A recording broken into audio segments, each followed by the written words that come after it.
There are 3 methods depending on your stove model and the tools you have available. Method 1. Open the door and lift it out. Method 2. With a screwdriver, gently tap under the pin to release it. Method 3. Unscrew the hinge plate with a screwdriver, ratchet or Allen key. Once the door is dismantled, place it on a flat surface.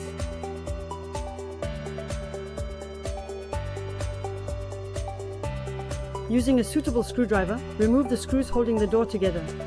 If a screw is blocked by soot, a little glass cleaner will help dissolve the soot and free the screw. If the screw is broken, don't worry.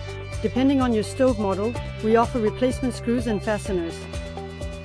Once the screws have been removed, carefully remove the broken glass, wearing protective gloves.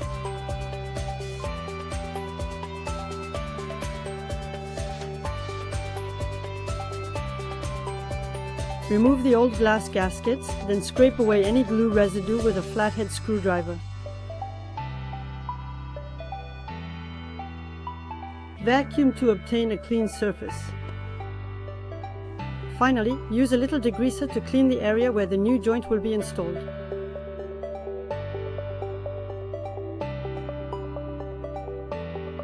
Take the dimensions by installing the joint in its location and cut the desired length with scissors.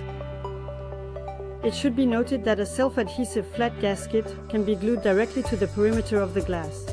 In this case, make sure that the gasket is not visible on the outside of the unit once the glass has been fitted.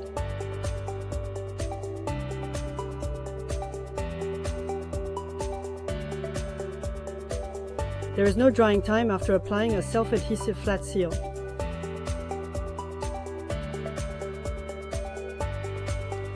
Wearing protective gloves, carefully remove the glass from its packaging and place it in its slot. Replace the screws all around the glass.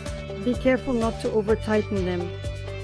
When the appliance is switched on, the door will expand slightly. If the screws are too tight, pressure will be exerted on the glass and it may break. Leave a little clearance, but don't over-tighten the screws.